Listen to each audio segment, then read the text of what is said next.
षट द्रव्य गुण पर्याय और क्रमाण का जड़ कर्म चेतन बंध का अरु कर्म के अवसार का कह कर स्वरूप यथार्थ जग का जो किया उपकार है उसके लिए जिन वाणी माँ को वंदना शत बार है। उसके लिए जिन वाणी माँ को वंदना शत बार है, वंदना शत बार है, वंदना शत बार है।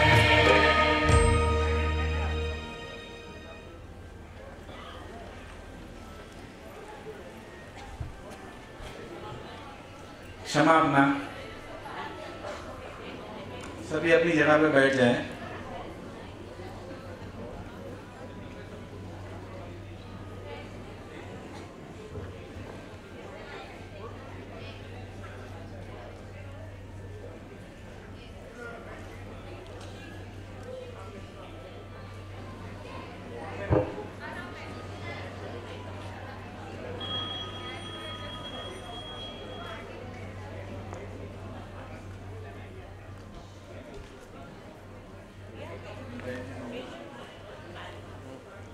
सभी लोग कृपा करके बैठ जाएं।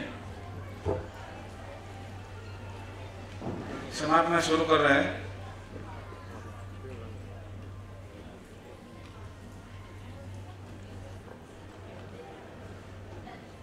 समापना। हे भगवान, मैंने बड़ी भूल की जो कि आपके अमूल्य वचनों को लक्ष्य में नहीं लिया। मैंने आपके कहे हुए अमूल्य वचनों का विचार भी नहीं किया।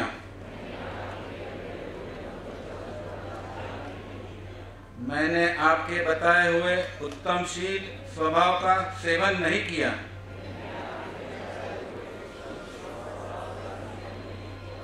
मैंने आपके कहे हुए दया, शांति, क्षमा व पवित्रता को पहचाना ही नहीं।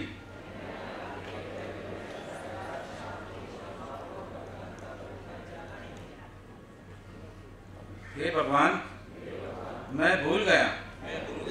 मैंने मेरी भूल से ही भ्रमण किया, रुला और अनंत संसार की विडंबना में पड़ा हूँ। कर्म कलंक का संग करने से भाव कर्म से मलिन हूँ। हे विरागी भगवान, आपके बतलाए हुए तत्व का ग्रहण किए बिना मेरा कल्याण नहीं हो सकता। प्रभु, मैं निरंतर प्रपंच में पड़ा हूँ, अज्ञान से अंध हो रहा हूँ। मेरे में विवेक शक्ति नहीं है। मैं मूढ़ हो रहा हूँ। मैं निराश्रित अनाथ हूँ। हे निरागी परमात्मा, अब मैं आपका व आपके बतलाए हुए धर्म का व गुरुओं का शरण ग्रहण करता हूँ। मेरे अपराध क्षय हो। मैं सर्व पापों से मुक्त हूँ। ऐसी मेरी भावना है, अभिलाषा है। पूर्व में किए हुए पापों का मैं पश्चाताप करता हूँ। जितना जितना मैं सूक्ष्म विचारों में गहरा उतरता हूँ, उतना उतना आपके तत्वों के चमत्कार मेरे स्वरूप का प्रकाश करते हैं। आप विरागी, निर्विकारी, सच्चिदानंद, सहजानंदी, अनंत ज्ञानी, अनंतदर्शी और त्रैलोक्य प्रकाशक हो। मैं आपके कहे हुए मार्ग में दिन रात रहूं, यही मेरी आकांक्षा तथा वृत्ति रहे, यही भावना है। हे सर्वज्ञ प्रभु, आपसे मैं विशेष क्या कहूं? आपसे कोई बात छिपी हुई नहीं है। आपके कहे हुए तत्वों में शंका नहीं होवे। आपके बतलाए हुए मार्ग में मैं रहूं। हे सर्वज्ञ भगवान, आपसे मैं विशेष क्या कहूं? आप मेरे सर्व दोषों को जानते हो। मात्र पश्चाताप कर मैं कर्मजन्य पापों की क्षमा चाहता हूँ।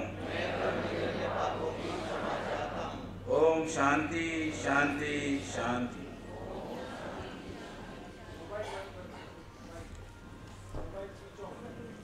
मोबाइल स्विच ऑफ कर देना सभी। अगर कोई चप्पल जूता गलती से हॉल के अंदर पहन के आ गए हो तो बाहर निकाल के आवे।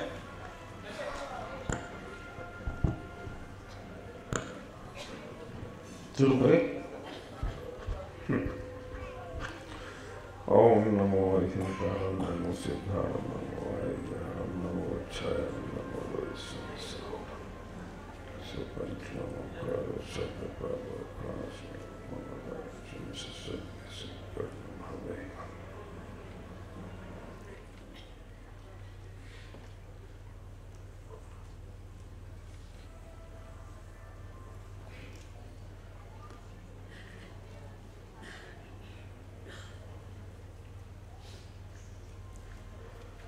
दस लक्षण महापर्व की आराधना प्रारंभ हो गई है आज से। और आज सुबह हमने जो भी चर्चा की, थोड़ा साउंड ज्यादा हो रहा है, कि धर्म क्यों करना है। और शाम को हम चर्चा करने वाले हैं धर्म के 10 लक्षणों की। धर्म के 10 लक्षण इतने महत्वपूर्ण हैं कि दयानंद राय जी ने कहा है कि धर्म 10 पैड़ी चढ़ के शिव महल में पग धरा।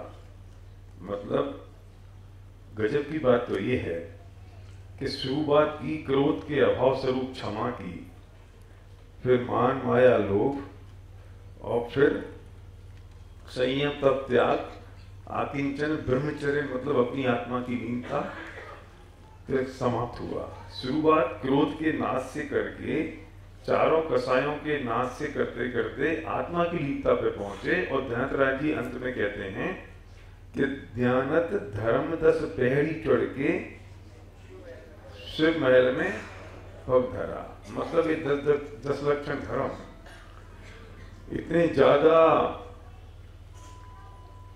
इंपॉर्टेंट हैं, मुख्य हैं, अनिवार्य हैं, इतनी इनकी कीमत है कि 14 के दिन हमने जब ब्रह्मचर्य धर्म की चर्चा की तो हमें समय दर्शन की प्राप्ति हो जानी चाहिए।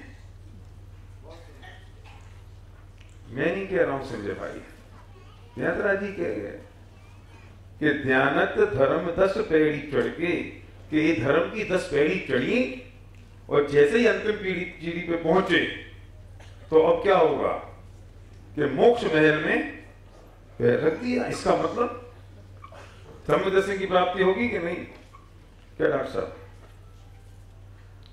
तो शुरुआत कहां से हुई? क्रोध से। क्रोध शुरुआत कहां से हुई? क्रोध से। मतलब उत्तम क्षमा धर्म की बात आज करेंगे तो किसके अभाव क्षमा पैदा होगी? क्रोध के अभाव। तो बात क्रोध से शुरू कर रहे हैं, फिर मान की करेंगे, फिर माया की करेंगे, फिर लोभ की करेंगे। तो चारों कसायों की चर्चा की और उसके बाद वे कह रहे हैं कि अब तब करो, त्याग करो, आकिंचन, फिर परिक्रय छोड़ दो 24 प्रकार की, और आत्मा की लीनता रूप ब्रह्मचर्य करो। अब क्या हुआ कि मोक्ष महल में पैर रख दिया। और सच बताओ कितने साल हो गए दक्षिण मनाते मनाते, और अब पहुंचे कहां? पहुंचना कहां चाहिए था? है डॉक्टर चांदीवाल कितने हो गए साल? 50 हो गए हैं? 50 हो गए। कहाँ खड़े हैं अपन? थोड़ा चिंता तो करना पड़ेगा। जहां खड़े वहीं खड़े, पहुंचना कहीं और चाहिए था। ये तो कह रहे हैं कि अगर पहला दिन है तो क्रोध कसा समाप्त हो जाए, दूसरा दिन है तो मान समाप्त हो जाए, तीसरा दिन है तो मायाचारी समाप्त हो जाए, चौथा दिन है तो लोभ का पाप का जो बाप है लोभांत कसाए, अंत में जिसके ऐसा लोभ समाप्त हो जाए। हो रहा है, होना तो चाहिए। तो कहां खड़े कहां है, कर क्या रहे हैं हम? क्योंकि हमने क्या समझा कि हम आए 10 दिन, ये हमारे धर्म के दिन हैं, हमें 10 दिन धर्म करना है, हमारी जो जरूरत है, आवश्यकता है, 355 दिन हम कर नहीं पाते, 10 दिन कर लो तो बाकी 355 दिन की छुट्टी और मिल गई। लेकिन मैं चाहता हूं कि इस बार के 10 क्षण ऐसे ना बीते जैसे 50 साल के बीत गए। कुछ परिवर्तन हो सकता है क्या? मेरी कोशिश सिर्फ इतनी सी है कि एक परिवर्तन हो जाए, और वो परिवर्तन यहां से हो सकता है कि मैं सिर्फ इतनी कोशिश तो करूं, एक क्रोध समाप्त नहीं होगा, क्योंकि अभी अनंतानुभूति, प्रत्यज्ञान ये सब है, ये नहीं होगा खत्म, लेकिन कुछ घुंडियां तो ढीली पड़ सकती हैं। देखो, 2 बातें होती हैं इसमें, एक होती है लॉन्गेविटी और एक होती है डेंसिटी। अब एक भाई कह रहे थे आप अंग्रेजी मत बोला करो। अरे भैया, मुझे अंग्रेजी आती नहीं है और मैं इसको क्या करूं? अब लॉन्गेविटी को मैं कैसे बोलूं? कुछ चीजें ऐसी जो अंग्रेजी में बोलनी पड़ेंगी। अब रेल को तो अंग्रेजी में रेल बोलना पड़ेगी। अब मैं लोहे पथगाम नहीं बोलूंगा तो आप भी नहीं समझोगे, है ना?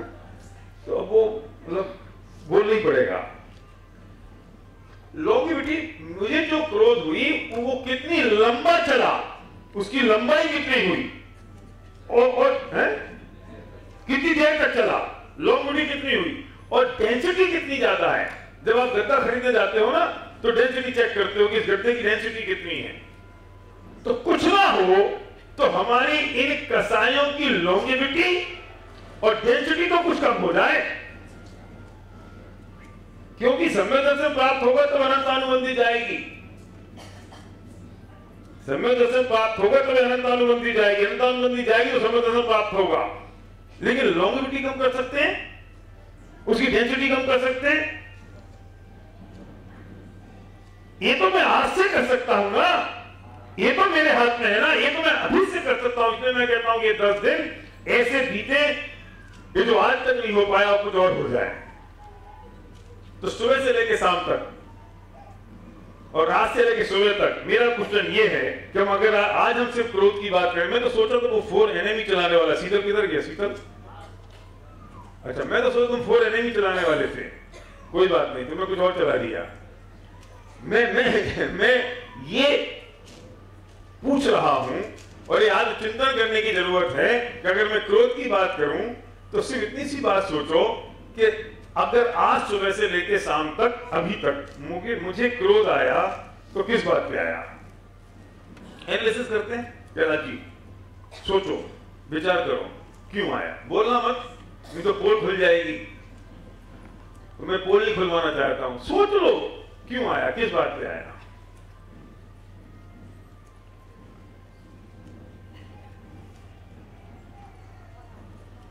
सोचा?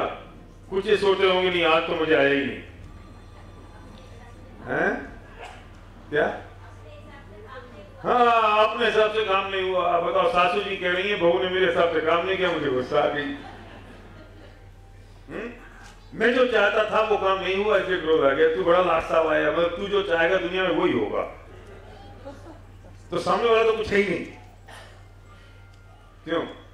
तो मैं जो चाहता हूं रमेश भाई, और वो हो नहीं रहा है, इसमें जो गुस्सा आ गया। तू दुनिया का लास्ता है,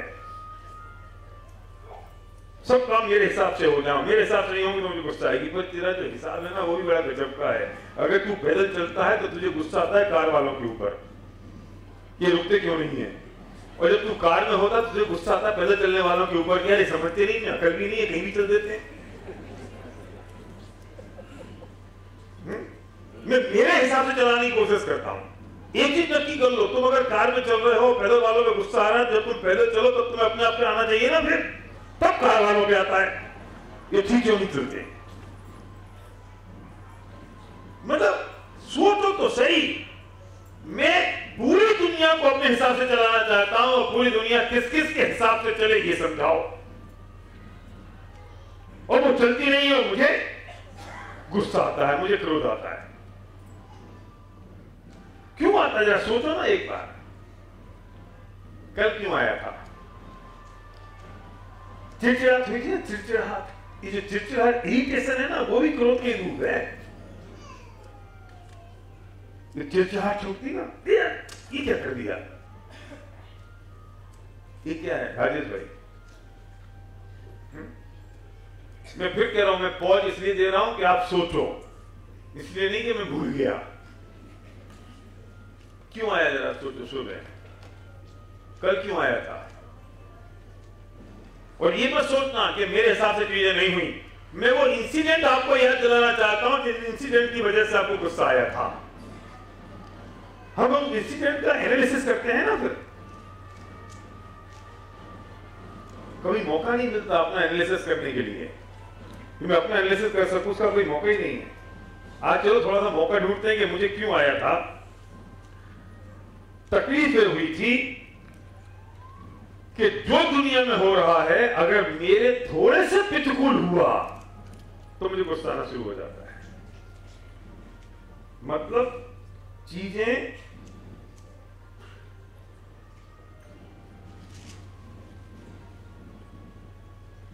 इष्ट नहीं लगी, अनिष्ट लगी, मुझे गुस्सा आ गया। तो अब मैंने जो पूछा, जैसे मार्कर था ना, हाँ, मैंने क्या बोला, मेरे अनुकूल नहीं लगा, है ना, ठीक है। तो चीजें मुझे अनुकूल नहीं लगी, अनुकूल नहीं लगी ना। इसमें ये कहां लिखा है कि चीजें प्रतिकूल है? चीजें प्रतिकूल नहीं है, चीजें मुझे प्रतिकूल लगती हैं। नहीं, फर्क समझ में नहीं आया। चीजें प्रतिकूल है नहीं।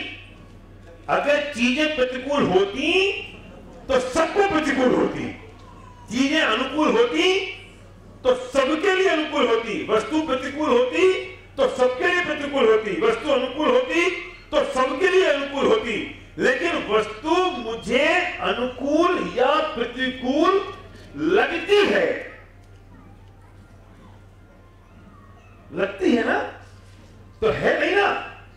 एक चीज नक्की करो कि चीज प्रतिकूल है नहीं, अनुकूल है नहीं, मुझे लगती है अनुकूल है या प्रतिकूल है। तो ठीक क्या करना है, चीजों में कि लगने में? थोड़ा जोर से बोलो, मुझे आवाज नहीं आती है, आप बोलोगे तो मुझे समझ में आएगा। दोष कहां है, वस्तु में या लगने में? लगने में दोष है ना। तो लगने का मतलब क्या हुआ, मान्यता में दोष है। ठीक किसको करना है, वस्तु को कि मान्यता को? और ठीक किसको करने में लगे हैं, और वो कभी ठीक हो सकती नहीं है। और इरिटेशन इसलिए होता है कि जिसको ठीक करने की कोशिश करता हूं वो होती नहीं है, और जो ठीक जहां तकलीफ है उस पर चोट मारता नहीं हूं, इसलिए मुझे गुस्सा आता है। मैंने कुछ अलग बात कह दी। मुझे क्रोध इसलिए नहीं आ रहा है कि चीजें अनुकूल या प्रतिकूल लग रही हैं। अब मैं जो दूसरी बात कह रहा हूं, मुझे क्रोध इसलिए आ रहा है कि मैं चीजों को प्रतिकूल मान रहा हूं जबकि वे प्रतिकूल नहीं है। प्रतिकूल मेरी ये मान्यता है कि मुझे वो प्रतिकूल लग रही है, तो ठीक करने की कोशिश करता हूं वस्तु को जो होती नहीं है, और ठीक करने की कोशिश करनी है मान्यता को जो मैं करता नहीं हूं। इसलिए जो करता हूं वो होता नहीं है, और जहां हो सकता है वहां करता नहीं हूं, इसलिए मुझे गुस्सा आता है।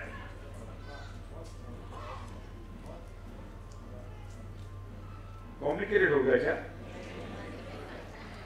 नहीं हुआ ना? नहीं। सूक्ष्म है।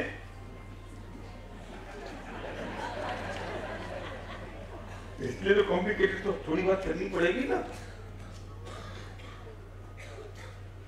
क्यों विजय भाई? मैं दोबारा बोलता हूं, मैंने मैं इस बात को अलग ढंग से प्रस्तुत करने की कोशिश कर रहा हूं, मुझे पता है थोड़ी टिपिकल है। कमल जी क्या हुआ बोलो? वस्तु मुझे या तो अनुकूल लगती है या प्रतिकूल, विमला में, ठीक है? लगती है, मैंने क्या बोला? अभी आप भी बोल रहे हो, वस्तु है तो अनुकूल लगती है या प्रतिकूल लगती है। हम खुद बोल रहे हैं नहीं, हमारी भाषा क्या है ये लोग समझते ही नहीं है, तो हमें समझ नहीं रहे ऐसा हमें लग रहा है ना। तो वस्तु या तो अनुकूल लगती है, पर पदार्थ, लोग, माहौल, देश, पत्नी, बच्चे, बहू, पेन, कार, कपड़े, व्हाटएवर, इन सबको एक नाम दे दिया वस्तु।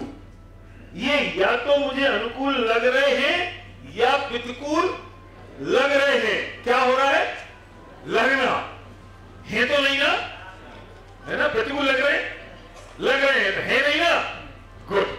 तो या तो अनुकूल लग रहे हैं या प्रतिकूल लग रहे हैं। ठीक किसको करना है? इस वस्तु को करना है ठीक, या जो लग रहा है इसको ठीक करना है? जो लग रहा है उसको ठीक करना है ना। और हम ठीक किसको कर रहे हैं? वस्तु को। जिसको ठीक कर रहे हैं वो ठीक होती नहीं है, जिसको ठीक करना है वो मैं करता नहीं हूं। मुझे तकलीफ इस बात की होती है कि जिसको ठीक करने की कोशिश कर रहा हूं तो वो हो नहीं रही है, इस पे चोट मारता नहीं हूं, इसलिए मुझे इरिटेशन पैदा होता है और इसलिए मुझे गुस्सा आता है कि जो मैं करने की कोशिश करता हूं वो ठीक नहीं हो रहा है, क्योंकि मैं गलत जगह ठीक कर रहा हूं ना। अगर मैं इस जगह ठीक कर दूं तो क्या होगा? ये कैसे ठीक होगा? ये होगा मान्यता से। ये ठीक कैसे होगा? मान्यता से। इससे अगर ठीक कर दूं तो ये ठीक हो जाएगी कि नहीं? और ये ठीक करना किसके हाथ में है? मेरे हाथ में है। ये ठीक करना मेरे हाथ में है। इसे अगर ठीक मैं कर सकता हूं, इसे मैं करता नहीं हूं, और इसे करता हूं जो होती नहीं है, मुझे गुस्सा आना शुरू हो जाता है, मैं इरिटेट हो जाता हूं। भगवान शादी को कितने साल हो गए? 24 साल। 24 साल हो गए। सच बताना, ईमानदारी है, तुम्हारे ससुर तुम्हारे पिताजी सभी में बैठे हैं, तुम अपनी पत्नी को जैसा चलाना चाहते हो वैसी चलती है? हाँ देखो कितना बढ़िया जवाब दिया। मगर किसी की नहीं चली तो मेरी क्या चलेगी? मेरे ये आदमी इस बात से परेशान नहीं है कि मेरी चलती है कि नहीं चलती, ये उससे परेशान है किसी की नहीं चली मेरी नहीं चलती, तो मैं तो ठीक है यार, सारे एक से ही है। क्यों साहब? सारे एक से है ना, तो किसी की नहीं चली तो क्या फर्क पड़ता है? तो अब अगर ये दुखी है कि पत्नी मेरे हिसाब से चलती नहीं है, तो ठीक किसको करूं? पत्नी को कि अपनी समानता को? पत्नी ठीक चलना चाहिए। बहुत बड़ी जवाब दिया, किसी की नहीं चली तो ठीक पत्नी को करने जाए, वो ठीक हुई है आज तक किसी की भी? क्या 60 साल? अच्छा आपके 60 हो गए? कहा शांति भाई? वो 25 साल वाले थे, 7 साल वाले बेचारा, वो 25 साल वाला सोचता है कि इनकी नहीं तो मेरी क्या होगी। बेदुखी है कौन? बेदुखी है जो ठीक करने की कोशिश कर रहे हैं, वो होना नहीं है। तो अगर ये मान ले कि ठीक होना ही नहीं है, ये तो जैसा है वैसे ही होने वाला है, इसका स्वरूप ऐसा है, तो किसी को गुस्सा आने वाला है? गुस्सा क्यों आ रहा है? मैं पूरी दुनिया को अपने हिसाब से, पत्नी पति को अपने हिसाब से चलाने की कोशिश करती है और पति पत्नी को अपने हिसाब से चलाने की कोशिश करती है, तो चीजें अपने हिसाब से नहीं चलने वाली हैं। जो होना है वो अपनी भवितव्य के अनुसार होने वाला है, और मैं उस भवितव्य में सुनना बहुत इंपॉर्टेंट बात है। जो हो रहा है या होना है वो अपनी भवितव्य के हिसाब से होने वाला है, और मैं उस भवितव्य में इंटरफेरेंस करने की कोशिश कर रहा हूं। रमेश भाई, है ना, मैं उसे छेड़ने की कोशिश कर रहा हूं। यार ये साउंड में गड़बड़ होगी, पहले ठीक कर रही थी, मजा नहीं आ रहा है। सिर्फ शुरू किया था ना, हाँ अभी ठीक है, ठीक है। आपको आवाज आ रही? ठीक है, पीछे साउंड ठीक है। नहीं ऐसे नहीं, मतलब हाँ सही हो तो ऐसे करो, हाँ बस ठीक है, ठीक है। पता मत छेड़ना। आप मेरी बात ध्यान से सुनो, काम आएगी आपके।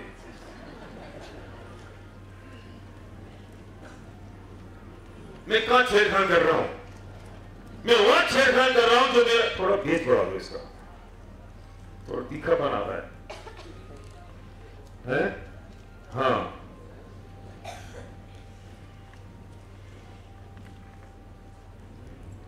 जितने भी काम हो रहे हैं वे क्यों हो रहे हैं? वे अपनी योग्यता के हिसाब से हो रहे हैं, और मैं उस योग्यता से होने वाले काम में अपना इंटरफेरेंस कर रहा हूं। मतलब मैं छेड़खान करने की कोशिश कर रहा हूं, और वो छेड़खान होती नहीं है। इससे मुझे इरिटेशन होता है। जब मुझे इरिटेशन पैदा होता है तो मुझे क्रोध आता है, और जब क्रोध आता है तो मेरी आत्मा को कसावट होती है, दुख होता है। और मोक्षा प्रकाशन में टोडरमल जी कह गए कि कसाए उसे कहते हैं जो आत्मा को कसे या दुख दे, उसे कसाए कहते हैं। मैंने ऐसी उंगली करी, रमेश भाई है, ऐसी उंगली करी, और आपको गुस्सा आने लगा। सच बताओ, ये जो गुस्सा है ये आपको उंगली देख के आ रहा है? अगर ये उंगली देख के गुस्सा आए तो शांति भाई को भी आना चाहिए, लेकिन आपको आ रहा है, शांति भाई को नहीं आ रहा। क्यों?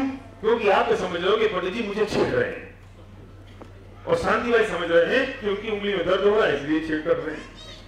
उंगली ना दर्द के कारण हिल रही है, ना उंगली आपको छेड़ने के कारण हिल रही है। ये तो ऐसे बैठे बैठे हिला रहा हूं।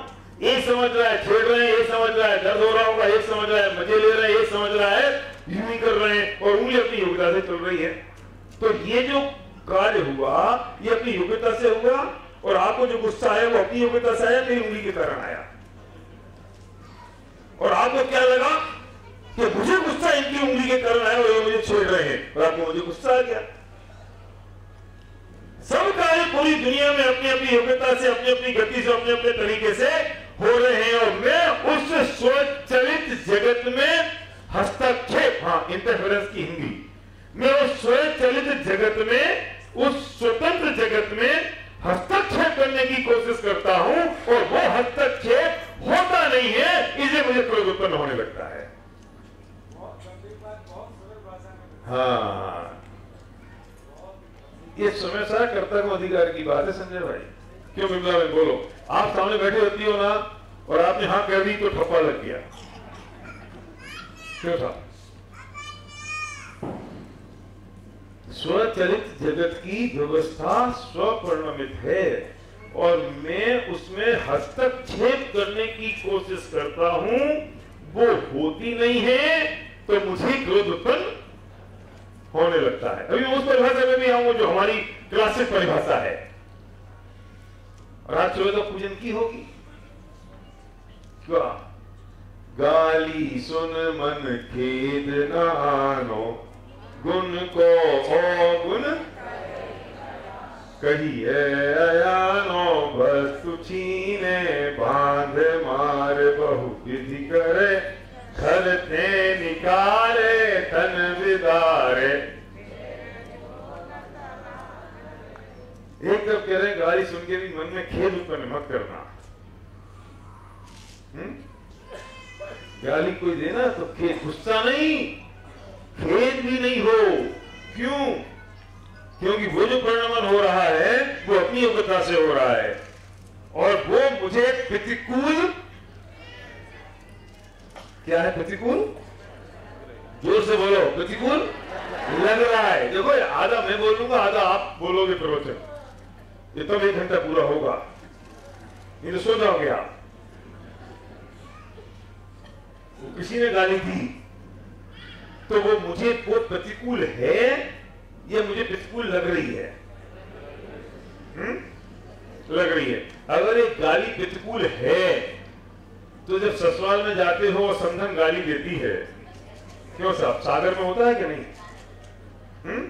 तो अच्छी लगती है, वहां क्यों अच्छी लगती है? इसे मैं बहुत टेक्निकल लैंग्वेज में कह दूं कि हमारा माइंडसेट हो गया है।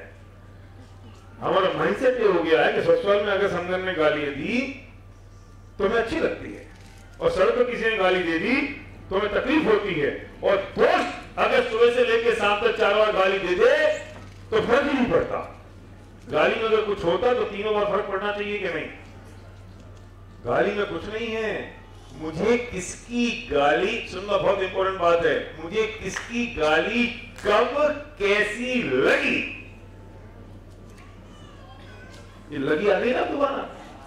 मुझे कब किसकी गाली कैसी लगी उस पर निर्भर करता है कि मुझे क्रोध आया या नहीं आया। क्यों? मान्यता, खड़े हो जाओ। क्या नाम तुम्हारा? Doctor Rohan. Doctor Rohan doctor हैं, बहुत बढ़िया, स्मार्ट, सुंदर से हैं।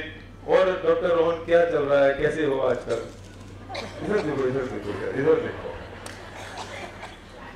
मैं डॉक्टर रोहन का कान पकड़ रहा हूं और डॉक्टर रोहन मुस्कुरा रहे हैं।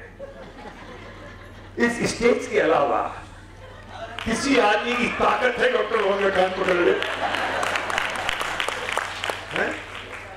वाइफ की, हाँ, इनकी वाइफ की हालत है।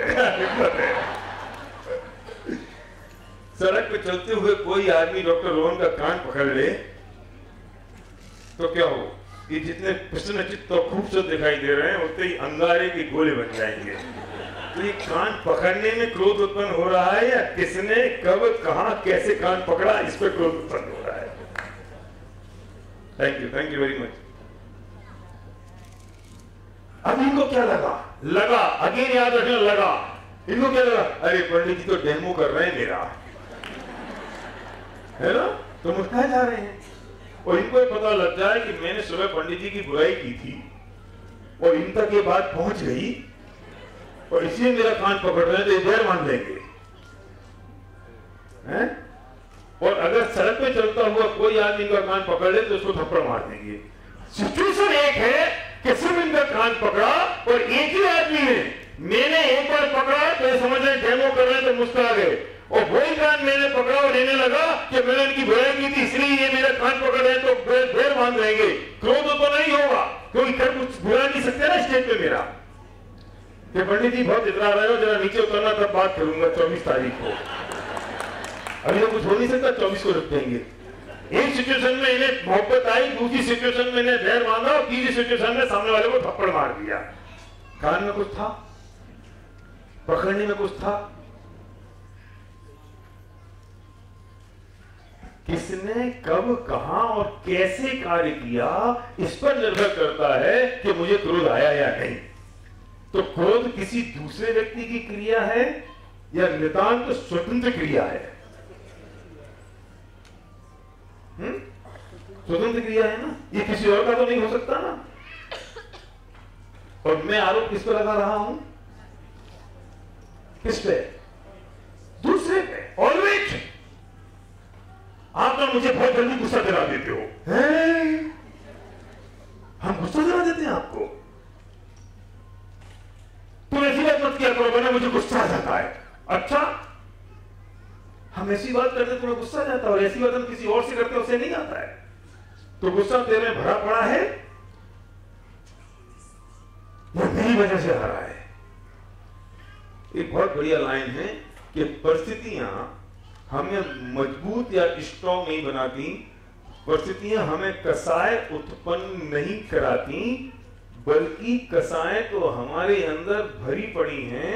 उन परिस्थितियों के कारण वे कसाएं बाहर निकलना शुरू हो जाती हैं। किसी परिस्थिति के कारण मुझे कसाय उत्पन्न हो, ऐसा हो ही नहीं सकता। कसाएं तो भरी पड़ी है, ये तो मौका लगा, परिस्थिति आई और वो निकल पड़ी।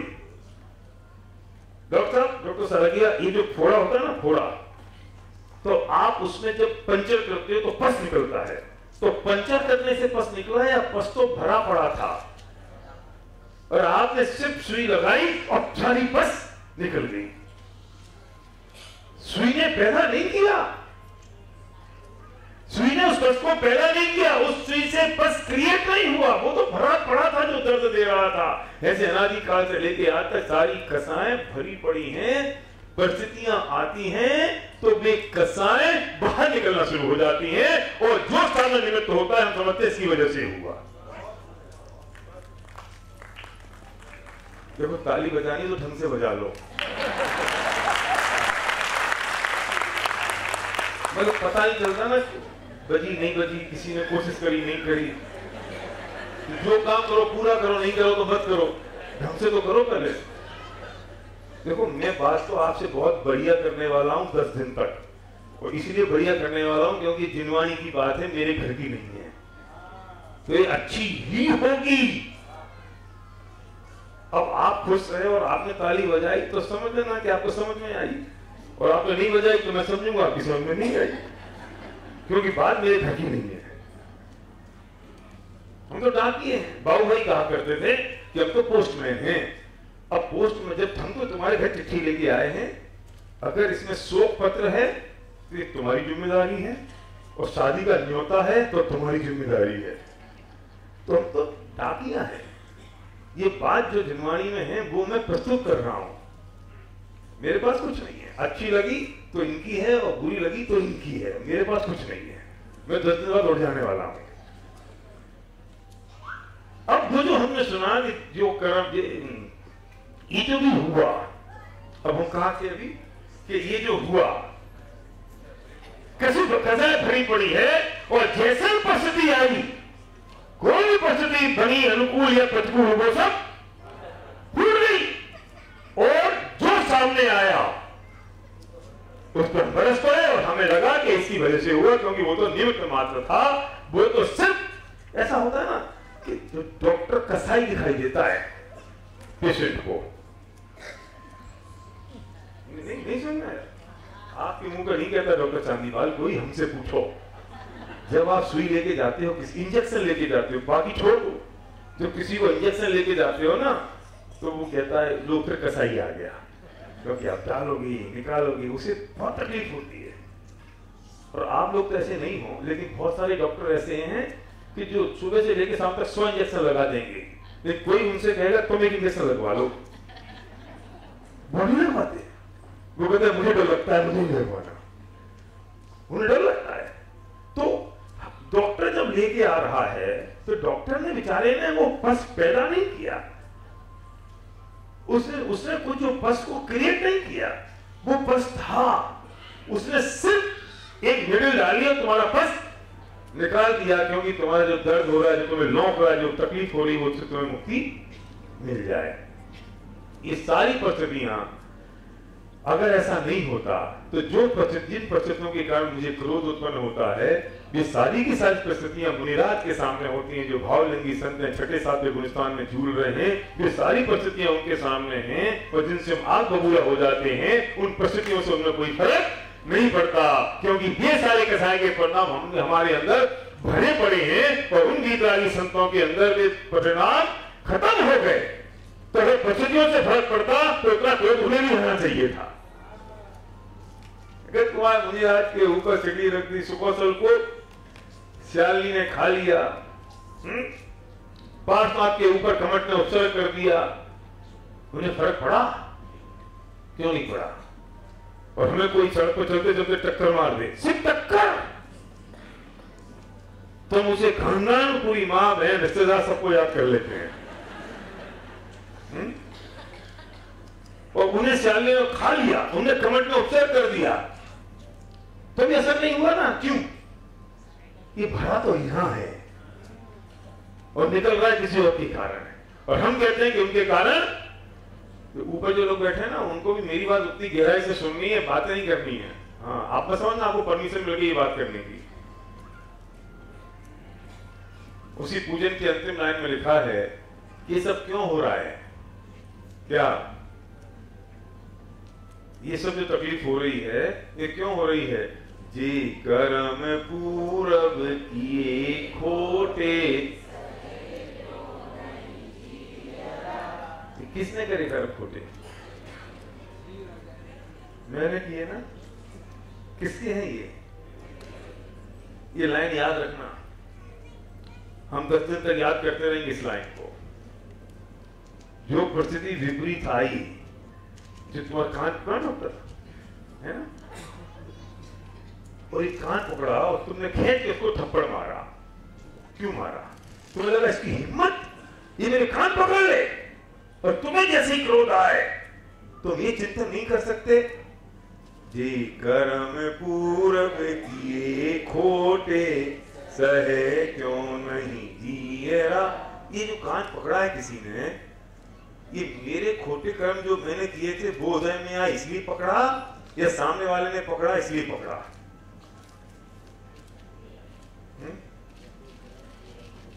किसी ने गाली दी, क्यों दी? क्यों दी संजय भाई? किसी ने गाली सुन मन खेदना आनो, किसी ने गाली दी तो क्यों दी? बहू मेरी बात नहीं मान रही है, पत्नी मेरी बात नहीं मान रही है, पति मेरी बात सुनता नहीं है, धन दौलत रुपया पैसा आ नहीं रहा है, जो मैं चाहता हूं वैसा हो नहीं रहा है, और जैसा हो रहा है वैसा मैं चाहता नहीं हूं। ये क्यों हो रहा है? क्यों हो रहा है? ये कर्म पूरब किए खोटे, सह क्यों नहीं किएगा? Who is responsible? कौन है रिस्पॉन्सिबल?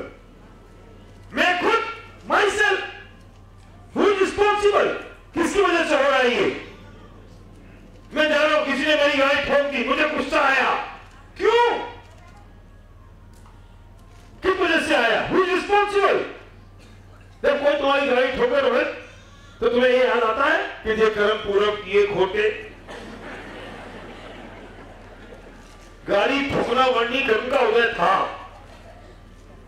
वो भी तो कर्म का उदय था ना। गाड़ी ठोकना वर्णी कर्म का उदय आया तो किसी ने ठोक दी, तो तुम्हें ये याद क्यों नहीं आता है कि ये कर्म पूरब किए खोटे?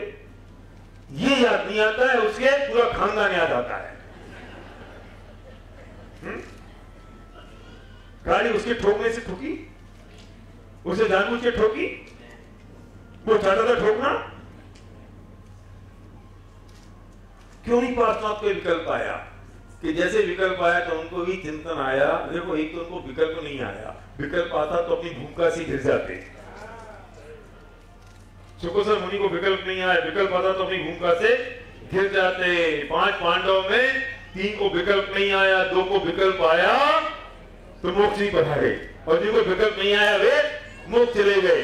एक तो विकल्प आता नहीं है, और अगर किसी को आ जाए तो एक ही विकल्प आता है कि ये कर्म पूरब किए खोटे, सहे क्यों नहीं जिएरा। अति क्रोध अग्नि बुझाए प्राणी, सामने जल ले सिएरा।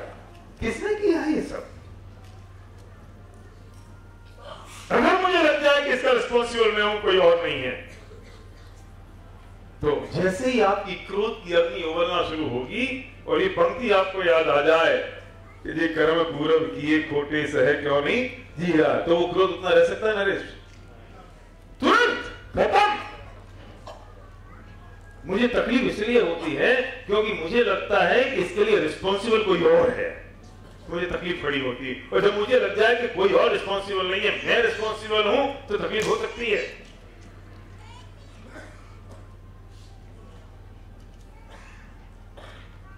तकलीफ यह है कि मैं अपने आप को हमेशा मुक्त मानने की कोशिश करता हूं, और दूसरों को मैं हमेशा आरोप देने की कोशिश करता हूं, और वही वजह होती है जिसकी वजह से सारी तकलीफ होती है। क्योंकि परेशानी ये नहीं है, परेशानी तो ये है कि परिस्थिति एक सी घटती है, और एक उस परिस्थिति में तकलीफ होती है और दूसरे को परिस्थिति में आनंद आता है। बात ये है कि बारिश होती है और एक को गुस्सा आता है, दूसरे को आनंद आता है। बारिश हुई, एक को आनंद आया और दूसरे को क्रोध आया। बारिश में आनंद और क्रोध है? नहीं है। बारिश तो बारिश है, और अगर मुझे क्रोध आया तो अब क्या होगा? हुआ क्या? अब तो क्रोध के कारण नवीन कर्मों का बंध हुआ कि नहीं? अब देखना, अब मजे की बात कि मुझे बारिश हुई, एक परिस्थिति ये सिंपल थी, और उस बारिश के कारण मुझे क्रोध आया तो मेरे नवीन कर्मों का बंध हुआ। जब नवीन कर्मों का बंध हुआ तो एक कर्म ऐसे तो फिर नहीं जाएंगे ना। अयोग करना नहीं की बात मत करना, उदय उदीर्णा की। वे जो कर्म है, वे जो बंध गए, वे उदय में तो आएंगे ना। अरे बांधे क्यों? क्यों बांधे? कुछ मतलब था, कुछ जरूरत थी, कुछ आवश्यकता थी कि भूखंड में कि बारिश हो गई और मुझे अरे यार ये बारिश का समय है, तुमने इतना बोला और तुम नवीन कर्मों का बंद कर लिया। उदय में आएंगे क्या? नहीं। उदय में आएंगे तो भोगेगा कौन? मजे की बात है कि जब वो कर्म उदय में आते हैं तब मुझे ये याद नहीं आता है कि ये बांधे मैंने ही थे। अगर ये ख्याल आ जाए कि जो कर्म उदय में आए हैं ये मैंने बांधे थे, तो उसी पल तुम्हारी कसायों का समन हो जाए और तुम्हारी कसाएं शांत हो जाए। इसलिए कहते हैं लाइन याद रखना कि जब पत्नी से झगड़ा हो जाए और लगे कि यार ये क्या आफत मचा रखी है, इससे तो बढ़िया होता मैं कुंवारा रहता, तो याद करना कि जी कर्म पूरब किए खोटे सहे क्यों नहीं जिए। आज के बाद कोई झगड़ा होने वाला नहीं है पति पत्नी का। फिर आप चल रहे और आपकी गाड़ी किसी ने ठोक दी और आपको गुस्सा आए तो तुरंत सोचना है कि जी कर्म पूरब ये खोटे सहे क्यों नहीं जी रहा हो। गाड़ी का कांच नीचे करना, मुंह बाहर निकालना, उसको मुस्कुरा के कहना बाय।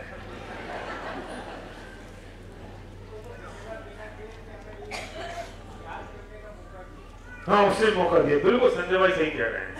जाओ उसके बच्चों को, भाई साहब बहुत धन्यवाद, आपने मुझे याद करने का मौका दिया। ये कर्म पूरब ये खोटे क्यों नहीं हो सकता? मैं पूछता हूं क्यों नहीं हो सकता? कौन जिम्मेदार है विमला बहन बताओ? हम जिम्मेदार है ना। तुम्हें गुस्सा आ सकता है, पूरे गुस्सा करना हो तो अपने आप के ऊपर करो। अगर क्रोध लाना है तो अपने आप के ऊपर लाओ कि अनादिकाल हो गया और अनादिकाल से लेके इस भगवान आत्मा को आज तक मैंने संसार में भटका रखा है और ये तो आनंद घन है। एक समय के दर्शन का नाम सम्यक दर्शन और एक अंतर मौत के दर्शन का नाम केवल ज्ञान है। मुझे उस आत्मा को मैंने अभी तक परेशान कर रखा, इस संसार में रोक रखा है और संसार में मैंने अटका रखा है। अरे क्रोध करना तो इस बात पे तो करो, अगर विचार करना है तो इस बात पर विचार तो करो कि इतना बढ़िया मौका मिला, उस मौके को मैंने छोड़ दिया और मैं अभी तक संसार में लटका हुआ हूं। अब मुझे ये नहीं चाहिए और अब इस माँ को अंतिम माँ कह दिया, इसके बाद किसी महिला को माँ कहने वाला नहीं हूं। अगर करना हो तो ये चिंतन करो, विचार करना हो तो ये विचार करो। और हम लगे पड़े हैं किन चीजों में?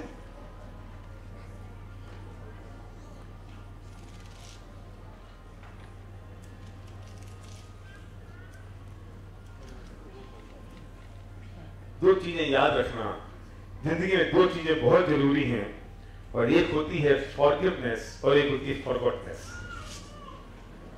इसे मैं इससे बोलता हूं, फॉरगिवनेस एंड फॉरगॉटनेस।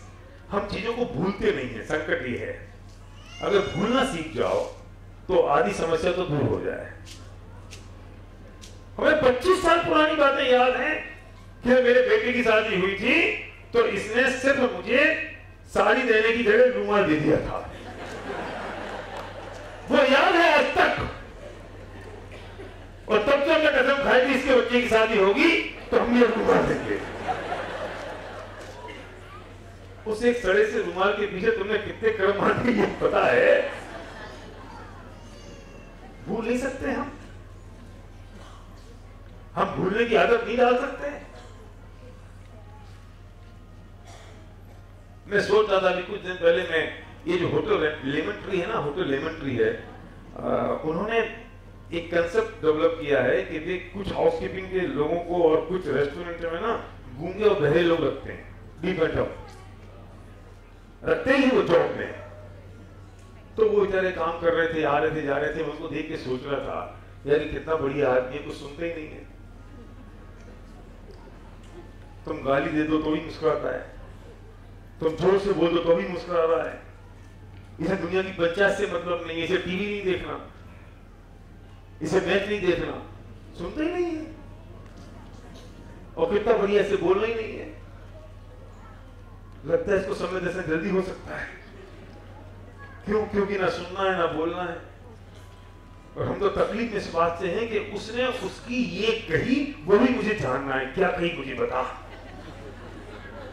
है ना। राजेश भाई ने मेरी कंप्लेन करी है, मेरे बारे में कुछ बुरा बोला डॉक्टर सराकिया को, और डॉक्टर चांदीवाल मुझसे कहते हैं तो मैं पूछता हूं मुझे और बताओ उन्होंने क्या कही। अरे कैदी होगी ना, छोड़ना नहीं, मुझे जानना है। अरे नहीं जानेगा ज्यादा सुखी रहेगा, जान लेगा तो तकलीफ होगी। एक भूल मुझे जानना है, तो गहरे नहीं हो सकते हैं हम, भूलना नहीं सीख सकते चीजों को। फॉरवर्ड कर जाओ, भूलना सीख लो, और दूसरी फॉरगिव करना सीख लो। लोगों को माफ करना सीख जाओ बस। एक माफ करना होता है और एक माफी मांगना होता है। माफ करने के लिए चारित्रिक शक्ति की आवश्यकता होती है। हम किसी को माफ क्यों नहीं करते साहब? क्योंकि हमें लगता है हम छोटे हो गए, बड़ा हो गया। लेकिन लोगों को आज से माफ करना अगर सीख जाओ तो क्या होगा? उसका क्या होगा नहीं होगा, लेकिन आपकी कसायों की लॉन्गेविटी और डेंसिटी तो कम हो जाएगी। लॉन्गेविटी और डेंसिटी, हाँ हाँ, मैं तो इसलिए जो अनुभाग स्थिति अनुभाग की बात करूंगा तो आधे लोग चले जाएंगे।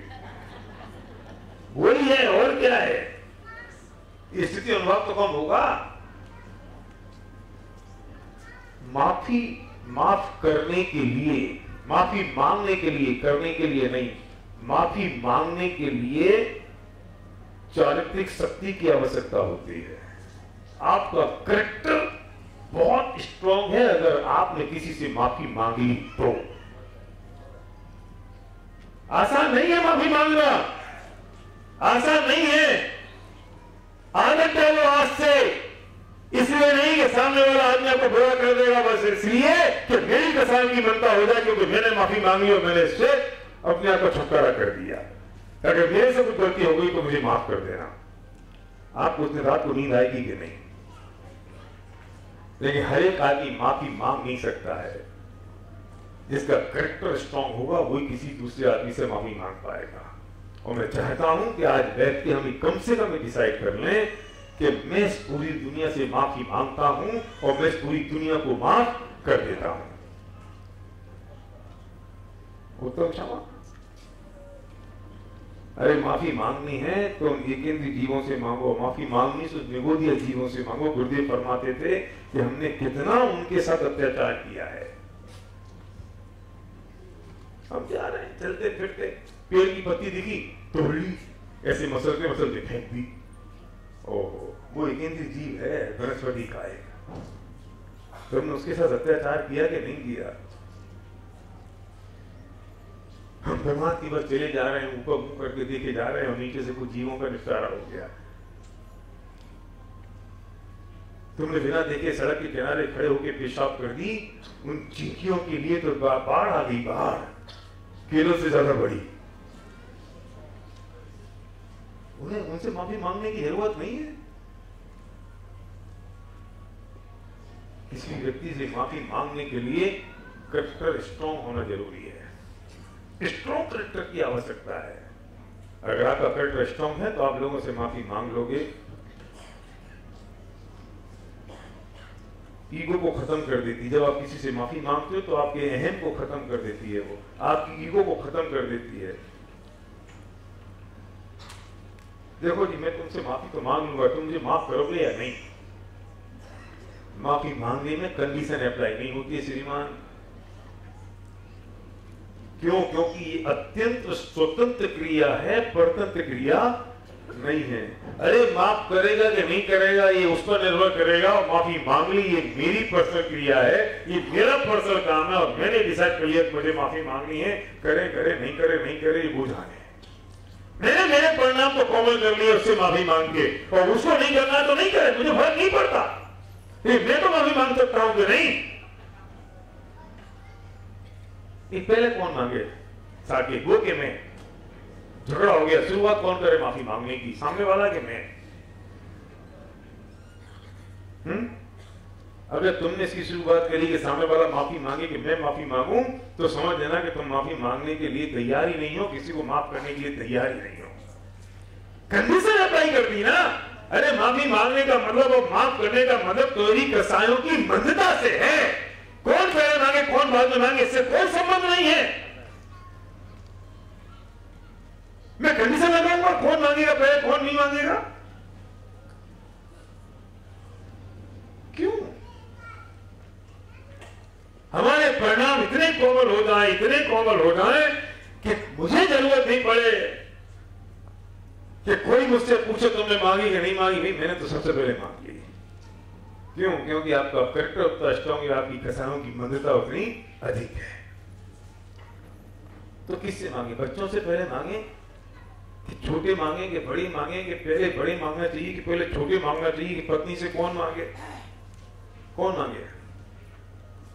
ये माफी मांगने का काम कसायों से संबंधित है, किसी व्यक्ति विशेष की उम्र से संबंधित नहीं है।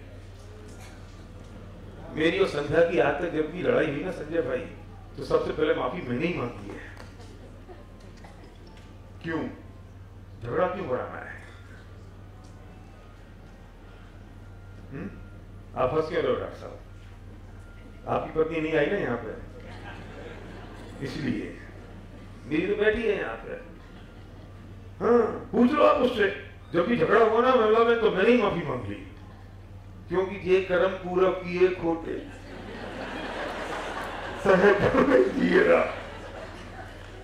तो वो तो कर चुका मैं, तो अब तो झगड़ा कौन बढ़ा है? अब तो मुझे ही माफी मांगनी चाहिए ना। केला की क्यों नहीं मांग सकते हम कि मेरी पत्नी इसलिए मैं नहीं मांग सकता, पहले पति मांगे कि पहले पत्नी मांगे?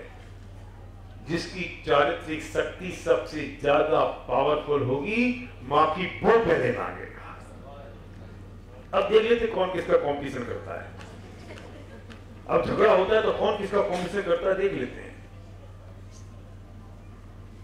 कमल जी आप साके से पहले माफी मांगोगे, साथ किताब से मांगे? आप मांग लोगे? क्योंकि आपने किसी से माफी मांगी तो आपने अपनी आकुलता कम की, और मेरा काम मेरी आकुलता कम करना है, किसी और की नहीं। मेरा पर्पस सिर्फ आकुलता को कम करना है, और जिस काम से मेरी आकुलता कम होती है मुझे वो काम करना है। मैं पाल के रखूं इसी जरूरत क्या है मुझे? गाड़ी से जा रहे हो ना पंकज, तो गाड़ी किसी ने ठोक दी, गलती उसकी है। गाड़ी निकल के बाहर निकल के तुम उससे माफी मांग लो, वो चरणों में गिर पड़ेगा तुम्हारे। कि वो सोचता है यार हो क्या गया, इंसान है क्या, गलती मेरी है, ठोकी मैंने, माफी ये मांग रहा है। अरे भैया देख, गाड़ी ठुकनी थी, ठुक चुकी, क्योंकि गाड़ी ठुकना वर्णी कर्म का उदय आया था, और ये कर्म तो मैंने ही बांधे थे। लेकिन अब मैं आकुलता क्यों करूं, अब मैं टेंशन क्यों लूं? हैं? हाँ, अब तो मैं माफी मांग के अपने आप की आकुलता खत्म कर रहा हूं, निपटारा खत्म। अच्छा मत मांगो माफी तो क्या करोगे? उसे बाहर निकालो, तुम बाहर निकलो, 2 थप्पड़ तुम मारो, 2 थप्पड़ वो मारे, थाने जाओ, पुलिस में जाओ, केस करो, फिर क्या होगा? हैं? क्या कराओ? हाँ गाड़ी रिपेयर कराओ, ये कराओ, वो कराओ। तुमने आकुलता खरीदी या तुमने आकुलता खत्म की? बढ़ा ली ना। छोटा सा मनुष्य भव है, छोटी सी जिंदगी है, एक उद्देश्य है कि मैं किस तरह से अपने प्रतिदिन के जीवन में अपनी आकुलताओं को कम कर सकूं। और वो आकुलता जिस तरीके से कम हो सकती है मुझे हर वो काम करना है, और जिस तरीके से आकुलता बढ़ सकती है मुझे वो काम नहीं करना है। मैं सिर्फ एक लाइन में बात कहता हूं कि मेरी जिंदगी में एक सिद्धांत है कि बाय पीसफुलनेस, शांति को खरीदो, किसी भी कीमत पे, अशांति नहीं। जो काम मुझे करना है इससे मुझे शांति मिलती है, शांति मिलती है। अगर शांति मिलती है मैं वो काम करूंगा, अशांति मिलती है मुझे वो काम नहीं करना। और माफ करना तो वीरों का आभूषण है। क्षमा वीर से भूषण। ये डरपोकों का काम नहीं है। हम समझते हैं डरपोकों का काम हो गया। तुमने किसी को माफ कर दिया तो तुम समझते हो कि उसने गलती करी और मैंने माफ कर दिया तो मैं छोटा हो गया वो बड़ा हो गया। अरे नहीं भाई, तुमने माफ कर दिया, तुम बड़े हो गए वो छोटा हो गया। ये तो क्षमा वीरों का आभूषण है। तुम महान हो गए, तुम बड़े हो गए। क्या करते पार्षद हमारे आदर्श है ना, वे क्या करते कमर के पीछे भागते कि तुम हमारे पीछे क्यों लगे हो, तो कमर के पीछे कुछ करते जो बैर मान लेते कि उन्हें माफ कर दिया। ये उनकी वीरता थी कि उससे बदला लेते, ये उनकी वीरता है। दुर्भाग्य तो ये है कि हम बदला लेने में अपनी वीरता मानते हैं और माफ करने को छोटा मानते हैं। नहीं कर सकते हम आज ये डिसाइड कि मैं फॉरगिवनेस और फॉरगॉटनेस के साथ साथ ये काम करूंगा, मैं लोगों को माफ करना शुरू करूंगा और मैं लोगों से माफी मांगना शुरू कर दूंगा। हम ये डिसाइड नहीं कर सकते आज।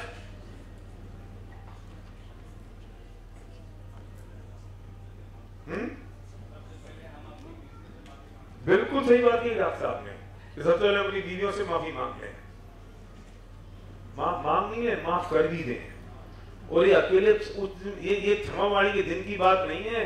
ये क्षमावाणी तो इसलिए अंत में आती है कि 10 दिन तुमने इतना स्वाध्याय किया, धर्म आराधना करी, इतना चिंतन किया, तो तुम्हारी कसाएं इतनी कम हो गई कि अब तुम्हें जो मिल रहा है तुम उससे माफी मांग रहे हो, उसको माफ कर रहे हो। तुमने पूरी जगत को माफ कर दिया और पूरी जगत से माफी मांग ली।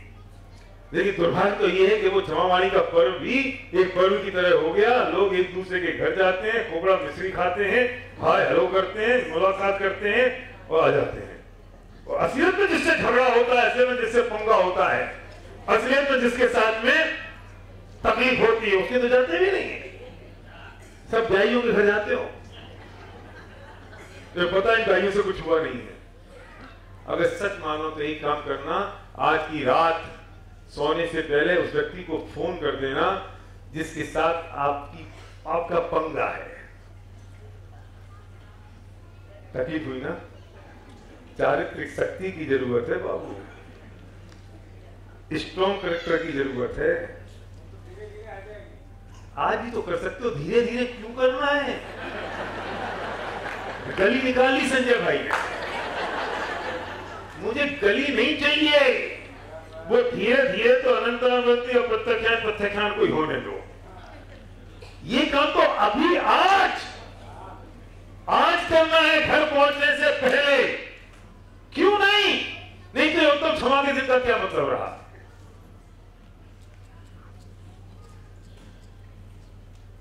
क्या ही बना रहे हैं हम, फिर क्यों बना रहे हैं। करना पड़ेगा, खतरनाक खेल है। मुझे बुलाया क्यों नहीं, तो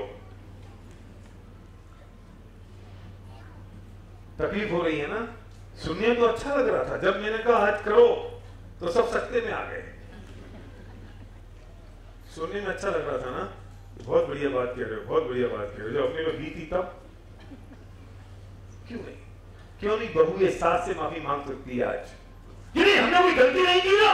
माफी मांगने के लिए गलती का होना जरूरी नहीं है। ये माफी मांगना तो अपनी सरलता का द्योतक है। क्या भरत भाई, माफी मांगना तो अपनी सरलता का द्योतक है कि मेरी इतनी सरलता पैदा हो गई कि मेरा कोई दुश्मन नहीं है और मैं किसी का दुश्मन नहीं हूं। उनसे मत मांगना जिनसे आपकी दोस्ती है। सास बहू से मांगे, बहू सास से मांगे, देवरानी जिठानी से और जिठानी देवरानी से। आप जिससे पैसे मांगते थे उससे बोलो और जिसको देने थे उसको बोलो। बोलो ना, क्या तकलीफ है रमेश भाई, बोलो ना। ईगो आ रही है, अहम आ रही है, परेशानी हो रही है ना। 50 साल से सुनते आ रहे हैं तब भी नहीं हुआ।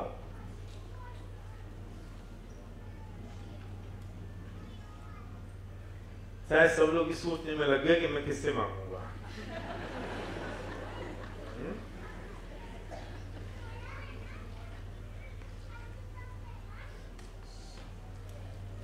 कमल जी बोलो, हो सकता ना ये काम?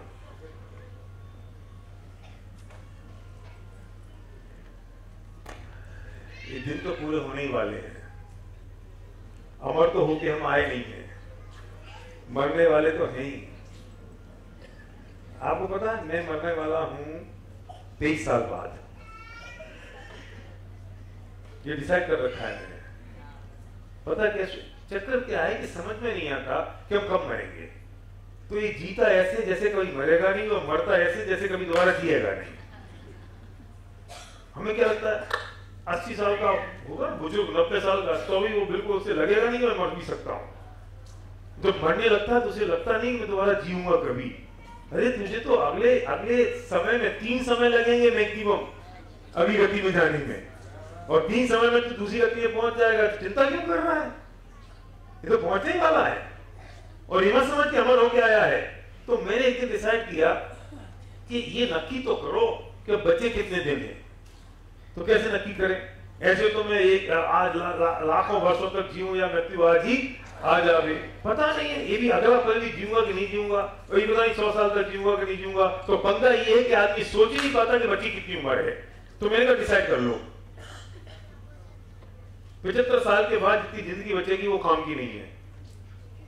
मैं 52 का हो गया, कितने बचे? 23 साल बाद मैं दुनिया में नहीं रहूंगा। जैसे 1 साल पूरा होता है ना संजय भाई, तो मुझे लगता है 22 रह गए, फिर लगता है 21 रह गए। सरोटे को मैंने एक दिन बात की मेरे बेटे को, तो उसने कैलकुलेशन निकाली, उसने कहा पापा इस साल देख के ना थोड़ा सा संतुष्टि मिलती है, साल। तो उसने अपने बेडरूम में लिख लिए 630 महीने, मेरे नहीं उसके। तो मैंने कहा बेटा तेरे 630 बचे, तो मेरे तो 300 ही महीने बचे। फिर 2-4 आगे भी हो सकता है। तो आप बहुत खुश मत हो कि पंडित जी हैं तुम 300 महीना जियोगे क्या? सुनो, मैं 300 महीना जीऊंगा तो तुम में से भी कोई 400-500 महीने जिएगा, कोई 200 महीने जिएगा, कोई 100 जिएगा, किसी के 2-4 महीने बचे होंगे। क्या मालूम नहीं? ये मालूम है तो बोलो डॉक्टर साहब। सब अपनी अपनी सोच लो, 75 साल डेडलाइन डाल लो, और जितनी उम्र आपकी है, कुछ यहाँ भी उसमें भी होंगे, मतलब ओवर लिमिट भी होंगे, कुछ 77, 78, 80 के हो गए होंगे। तो मुझे उनसे तकलीफ नहीं है, मुझे 100 साल तक की है, मुझे परेशानी नहीं है। मैं तो भावना भागता हूँ मैं 100 साल जिए, मैं तो 75 के नीचे। ये तो मतलब ओवर टाइम है ना उनका। तो मैं तैयार नहीं, कभी कुछ भी हो सकता है? बोनस है एक्स्ट्रा, तो आप उसी में हो क्या?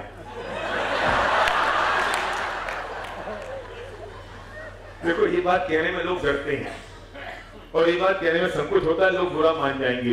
इसलिए मैं आपकी उम्र की बात नहीं करता हूं, मेरी बात करता हूं। मेरे 300 महीने बचे, तो आपके भी तो कुछ बचे होंगे। तो 75 डेडलाइन डिसाइड करो। मैं सोचता हूं सुधाकर प्रकाश तू जितनी कवायद कर रहा है, जितनी पंचायत कर रहा है, सुबह से लेकर शाम तक जो कर रहा है, सिर्फ 300 महीने के लिए है। क्योंकि ये सब 300 महीने के बाद काम आने वाला नहीं है। ये रुपया पैसा धन दौलत जितना यश प्रतिष्ठा नाम, ये 300 महीने के बाद काम आएगा। ये सारी कहानी इतने से महीनों की है।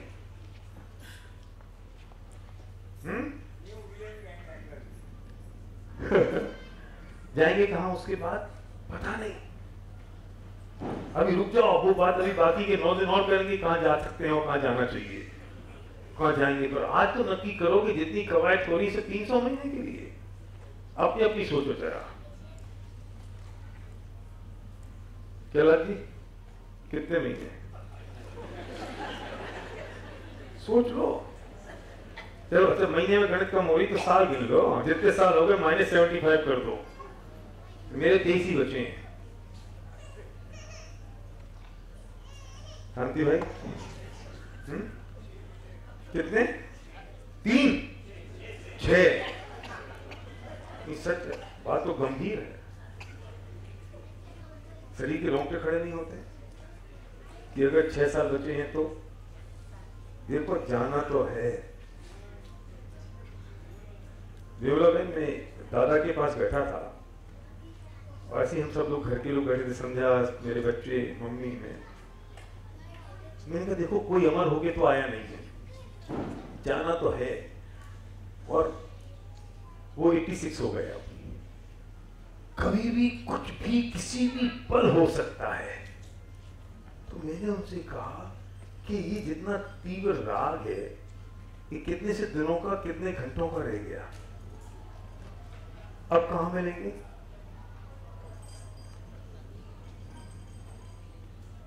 और जहां मिलेंगे सिद्धालय में, वहां मिले नहीं मिले बराबर से रहे। क्यों? क्योंकि वहां राग होगा नहीं और विकल्प होगा नहीं, और ख्याल भी आए तो अनंत माता पिता होंगे।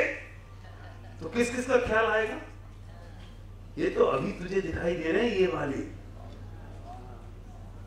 हैं, और वहां होगा तो कितने दिखाई देंगे? अनंत। कुछ नरक में होंगे, कुछ रेंच में होंगे, कुछ देवगति में होंगे, कुछ मनुष्य में होंगे, स्थावर होंगे, कुछ कौन माँ बाप। तो मतलब गए। अब एक पेड़ पर पक्षी आए, पूरी दुनिया से घूम घूम के इकट्ठे हुए, बारिश हो रही थी, और जैसे ही बारिश हुई बंद और ये सारे उड़ गए, और जैसे ही उड़े ये दोबारा मिलने वाले हैं। जिन संयोगों की हम बात कर रहे हैं और जिन संयोगों के कारण जो संयोगी भाव पैदा हो रहे हैं और उनसे जो कर्म बंद कर रहा हूं, वे कर्म तो मुझे भोगने पड़ेंगे, न जाने कब तक। लेकिन जिनके कारण मैं ये कर रहा हूं, वे संयोग कितने से दिन के? 23 साल के, बस 6 साल के, 3 साल के, 10 साल के।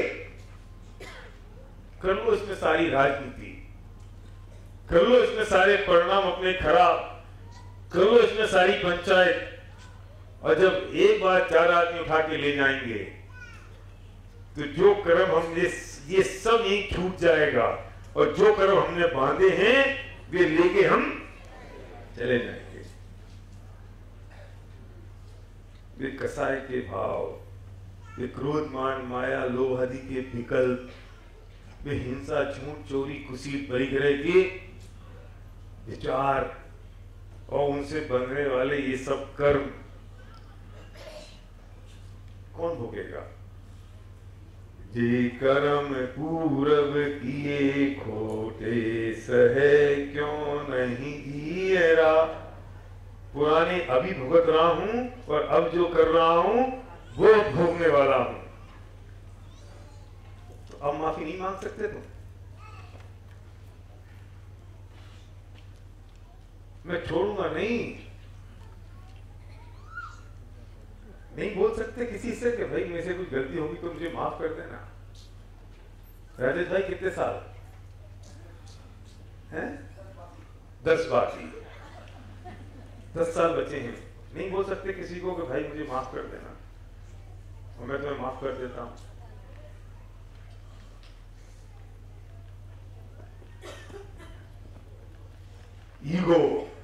ईगो अटक रही है।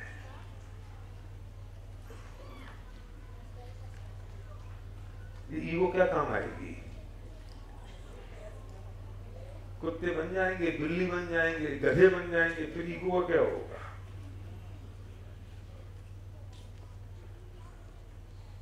वो काम आएगी ईगो जब कुत्ते बन जाएंगे।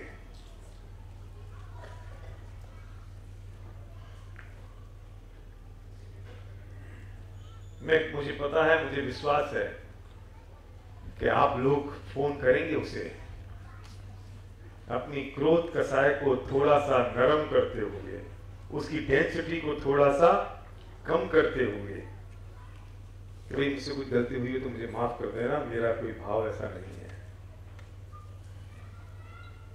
और माफ कर ही देना फोन करके कि मैंने कुछ किया हो तो मैं तुम्हें माफ करता हूं, तुम्हारे अगर दिल दुखा हो तो।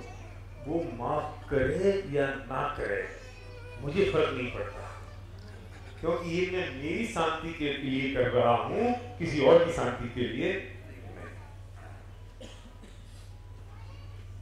अगर आपने कर लिया तो समझ लेना कि आज तुम क्षमा करें, मेरा सार्थक हो गया।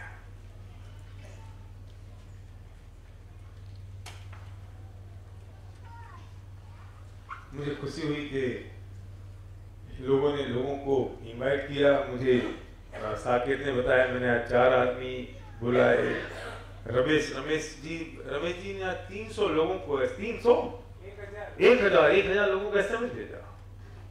एक आदमी भी आ गया और उसने अगर क्षमा की बात सुन ली, उसी कसा में थोड़ी सी अगर मंदता आ गई तो ये काम आपका सार्थक हो गया। हाँ, कुछ लोग बैठे उनके बगल में, क्योंकि आप अच्छी चीज के लिए बुला रहे हो, खराब चीज के लिए नहीं। शायद किसी का भला होना हो और आपके कहने से एक योग्यता पक जाए और आपने जो किया तो शायद किसी और का भला कर दिया।